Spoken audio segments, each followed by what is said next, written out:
All right. G'day, Andy. How are you? Very well. Good to talk to you, Trevor. Andy, now a couple of things. Where are you coming to us from? Well, I'm based in Barry Island near Cardiff in Britain. And as I say, I work around the world trying to get new understanding about this thing called public relations. Now, you describe yourself as a academic. Indeed, so I span both teaching at universities, so I lecture at 3 universities, but I'm still a working practitioner, run my own brand story consultancy and freelance strategy and creative for agencies across the UK. Have you got much spare time? Sorry? Have you got much spare time? My wife describes me as a busy fool. Okay. Now you've the reason for our call is to dig a little bit deeper into what public relations really is. It's a vexed question. You've had PR professional organisations around the world trying to grapple with this. I know one of the American organisations did in 2012, I think. That's right. To try and work out what people were going to. The theoretical definition of PR didn't really sound much different than the old one, truth be told. But given that the discipline has changed incredibly over the last 5 to 10 years, you feel that it needs to be looked at. Walk us through what's called the Dublin Conversation, because this is kind of like a white paper and sort of a conversational movement to discuss more about PR and where it fits in the world. Absolutely. An Irish friend of mine tells me only in Dublin is conversation regarded as a competitive sport. So what better place to start and inspire a wild discussion. You mentioned the American Public Relations Society of America example there, where back in 2012 it declared that it was coming up with a new definition of public relations. And the big mistake there, I feel, is that it tried to sort of create a top-down approach. So even though it used a crowdsourcing technique, it was still really posing the question, owning the agenda, and therefore, as a result, like in your reaction, that it didn't really gain wide acceptance, wide attraction.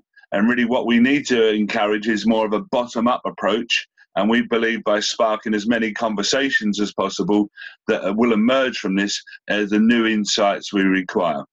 So the worst question you can ask anyone is, can we redefine PR? Because it's the most tiresome and tedious question going, and people's eyes glaze, look up heavenwards. And the reality is that they're asking the wrong question.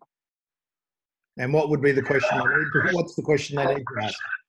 Well, we need to recognise, as you noted there, that we've gone for a revolution. So technology has transformed how we deliver and manage communications with digital technology. But there's also been a revolution in behavioural science and neuroscience. So for 30-odd years working in this business, I've essentially been blagging it in terms of how people think and understanding and knowing how people think. But now we've got greater insight and understanding into the reality of how people think and behave and what drives those behaviours. So with that new understanding and insight, we've got a far better platform to actually say, well, what is it we do? And as a result of the work of people like Nobel Prize winner Daniel Kahneman and also Robert Cialdini, we can now recognise that we live in a world that's really, our social interactions are governed by 5 simple rules. And if you know those 5 simple rules, that therefore then provides the map, the stage on which we operate upon. So the 5 simple rules, and it's a brilliant technique. So anytime any client gives you a brief or you're looking at any campaign, just use these 5 simple rules. So the 5 simple rules provide both a guiding principle, but also a very, very, very simple and effective tool. So you think about it, and I challenge any of your the viewers here to, any campaign you do must do one or more of these things. Firstly, get known. So we're more likely to say yes if we know something, so familiar with a brand. And that really covers a traditional area of advertising, PR, and marketing of awareness.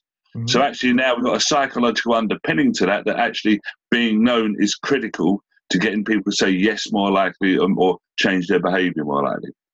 Now, the second one, which is surprising, so in 30 plus years of working, I've never had a client brief that says, make us more likable. So, obviously not just Facebook likes, but likable, a likability.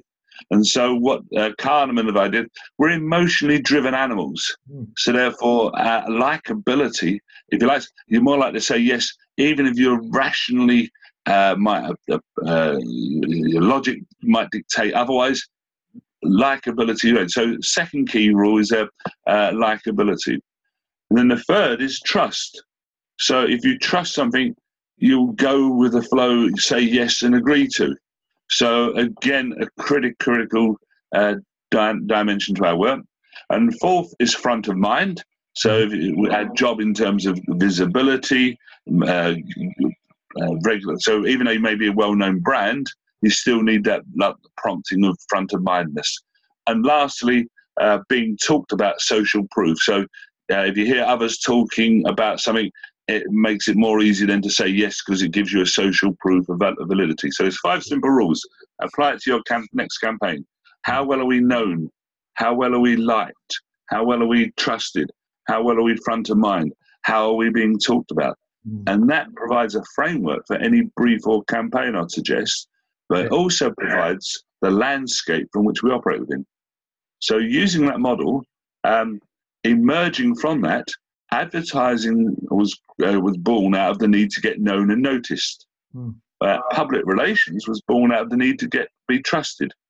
So previously, all previous definitions of public relations or advertising have tried to define them in isolation, whereas they're really smaller parts of a bigger universe, the bigger universe of these 5 simple rules. So we cannot define public relations in isolation, neither can we define advertising. And it's a bit like the early astronomers who tried to define their universe with the Earth at its centre and then everything else, circulating around it. And we in public relations have been like that for 120 years. Defined public relations this and everything else then circulates. Wrong. We're part of a bigger universe of which are framed by these 5 simple rules. Yeah, true. We are part of a bigger universe, but this was a universe where, there was reasonably clearly defined delineation between them. And that's all gone out the window in recent years. And I suppose I do a fair bit around content. So we take content, for example, and advertising agencies do it, digital agencies do it, social agencies do it, SEO agencies do it, PR agencies do it. Yeah. And then there's content agencies do it. How do you can understand a client, someone who's, trying to, particularly in a big company, and they've got all of these types of agencies coming at them to do work, and the lines are so blurred, and they're just trying to work out, what the heck do I do? Who do I talk to? And that's often heard phrase and reaction because we're going for this revolution and we don't have a good map or signpost to put us through. So amidst that confusion, there are 2 essential strategies. You can be advertising-led response, which is using the PESO model of paid, earned, shared and owned, or social and owned. And then also there's a public relations model using OSEP, which is the public PESO in reverse. So we've got two strategies there. So again, in the UK, for example, there's a big movement to say we need to promote strategic PR. And I think, again, that's falling in the trap of defining PR as the centre of its universe. Whereas what we should be advocating for is strategic PR-led integrated comms. So PR-led comms, where PR is part of a bigger puzzle, but it's leading the way to for the other disciplines and other approaches to fall into place. It gives a structure and a framework. Yeah. The other thing really, when PR does help you get known as well. PR does give you reach and that side of things, but obviously can't do it to the scale necessarily that advertising does. But this is kind of, you're going back a little bit to the integrated model. Yeah. Well, so the comms is different from integrated marketing communications. So integrated marketing communications, let's use the analogy of chess. Mm-hmm. So you've got different pieces. You've got, say, an advertising piece, a public relations piece, a sales promotions piece, a direct market, a content piece. And yes, integrated marketing communications is how you manage those different dimensions, different channels to maximum effect. Comms, however, not only just looks at those different pieces, but it also looks at the behaviour of the chess player.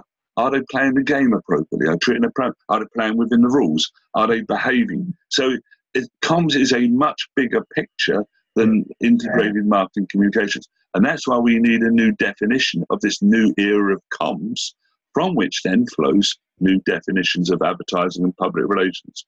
So the comms era is defined by how we have a social purpose within how we get known, liked, trusted, be front of mind, or get others talking about it, of which you then have either strategic options of either an advertising-led PESO integrated or a public relations OSEP-led approach. So it gives a philosophical, almost a philosophical situation.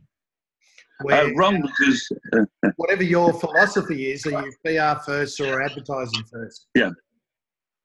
Well, the challenge at the moment is very much an ad hoc response. So one of our parts of our conversation will be to elaborate and find out, well, actually, rather than it be PR or whether it's advertising led or PR led, primarily dictated by history and legacy and habit, let's have some analysis where there will be some situations where you need a PESO-led approach, and other situations where you need an OSEP approach. The reality we face is because of advertising's traditionally far bigger budgets, also it's been traditionally more data and also visual-led. The danger is that public relations has been marginalised, being moved down the food chain. There is danger of getting the crumbs in terms of activity and resource. And what we need is new thinking to provide a better springboard and map to re-energise, rejuvenate a repurposed public relations that recognises that there's opportunities where public relations for PR-led integrated comms using the OSEP model as a way forward. And at the heart of what our work, people say is public relations a profession, a discipline, a theory. And I say it's actually a simple idea that being born out of the need to earn trust, our simple idea is that public relations, anything you do has got to maintain or earn trust in some way. Yeah. My theory too is that, public relations will make everything else work harder. So PR today can be ongoing. It's not a campaign. It's ongoing 365 days of the year. Keep rolling it out because there's activities you can be doing all the time. Social media content as a part, then some earned media and all sorts of stuff. Advertising, despite the fact that it's a lot less effective today, and no one's going to argue that, but take that out of the picture, advertising is still campaign driven. So you'll go, 6-week burst and then nothing, and then 6-week burst and whatever. What happens in between? And I guess if you're known, liked and trusted, people are talking positively about you, you're top of mind because of the drip feed of PR building again and again and again and again. When the ads do hit, when your sponsorship does hit, when your promotion does come out, or when your call centre is ringing people, at least people may have heard of who you are and what you stand for and what you're all about. So my view is that PR is that bedrock. If you look at it as a pyramid, it's the base. You got, owned and social and then earned, working all the time. So it's not either or, it just powers the engine. So the advertising is going to work a lot more effectively when its campaign work comes in. I agree in the principle that say public relations as a much more potential power. In fact, what we're doing really is reconnecting 2,000 years to Aristotle. That actually, in order to gain influence, is who you are, your character, that as much as your rational and emotional arguments you use. And so that's going forward. I would maybe challenge about the pyramid, because I think we've got to look at there's a canvas of these 5 dimensions of known, like, trusted, front of mind, being from which within grow foundation stones for action, where, as I say, there's a dynamic. So the way, as I say, we've got a brilliant opportunity in public relations to reconnect with principles, like I'm saying about Aristotle, that if we are the champions, and again, we don't own trust, we are the champions for anybody, any organization, any brand, how they manage their social purpose, by, as I say, using an OSEP approach on the canvas of being known, like, trusted, front of mind, being talked about. So that's the backdrop.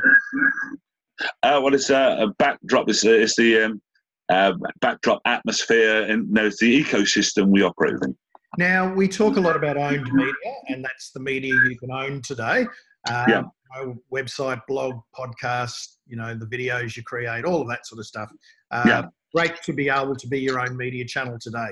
Coming from a background where you had to go through gatekeepers, that is just exciting for our industry, and it gives us another way of direct. Doesn't mean you don't go through gatekeepers or influencers or journalists. It just means you can do the pincer hit as well. That said, you have another version of owned. You think that own media, you call it owned media instead of owned. Can you tell us about that? About your behaviours and what other things over and above just the media? Yeah. So the PESO model, paid, earned, shared, or social, and own, grew out of the emergence of digital convergence. So, and we now need to further evolve it so that the O not only just stands for your own channels, also your own behaviours, attitudes, and relationships, and also suggest partnerships. So that by reframing the O, it takes it away again from an advertising-led perspective of seeing it as just mere channels, to a much more holistic view of your own behaviours. Ultimately, your own actions are the most profound form of communication. So by expanding and redefining the O, that embraces what there's been traditional areas of public relations activity. And going back to my analogy of chess, it embraces the behaviours of the chess player as much as the individual sort of marketing channels of the chess pieces there.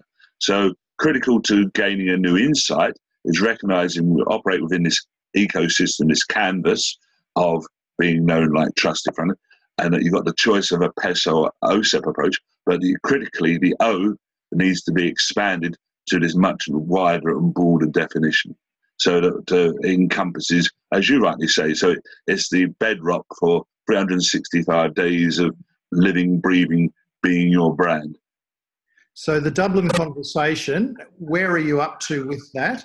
It's 100 conversations in 100 days. How many have you done? Probably about 100, certainly more than 100.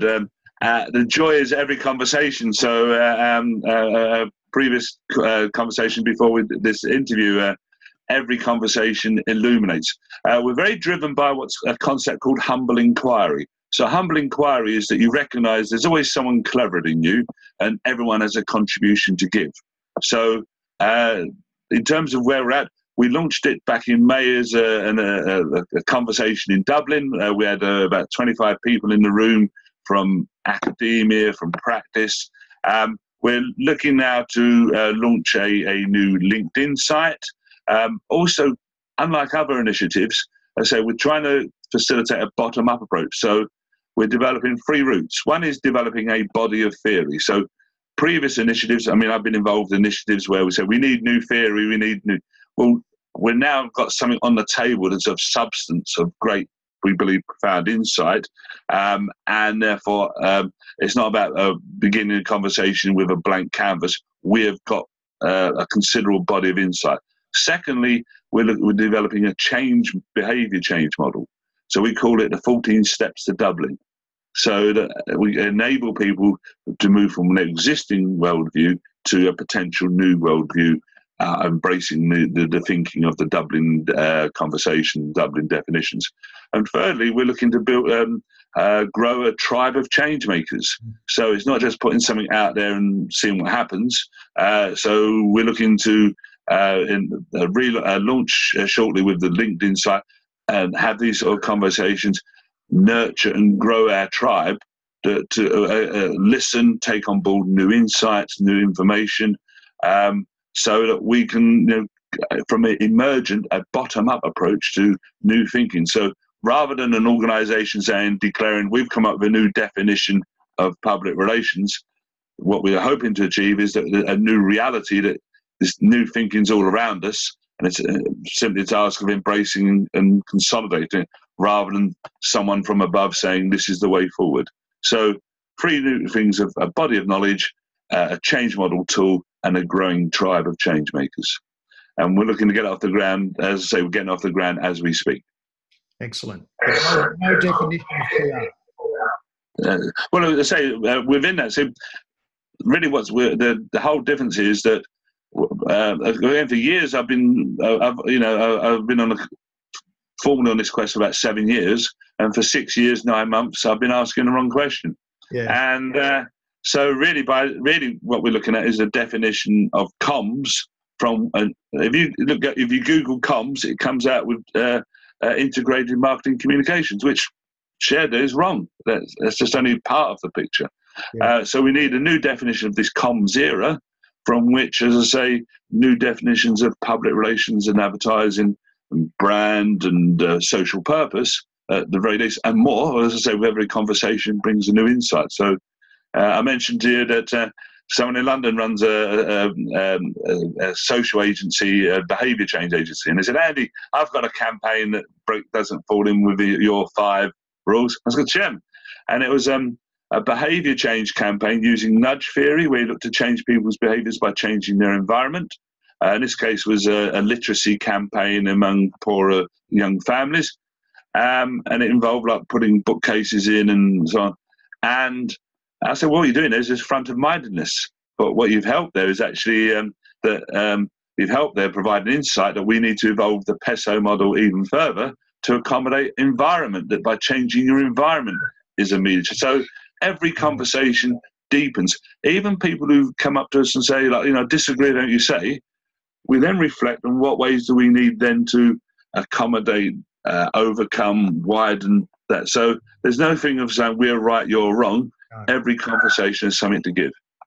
Sounds good. Well, we'll keep an eye on that, and the LinkedIn group will be called the Dublin Conversation, will it? Indeed, yes. So, and our task is to get known, liked, trusted, be front of mind, and getting others talking about us. Got to live by those rules. Very great. Very good. All right. Thanks very much, Andy. Great to hear your dulcet tones. Thank you very much, Dan. Likewise. And maybe one day we'll have a coffee again in Melbourne. Indeed. See you later, mate. Take care. God bless.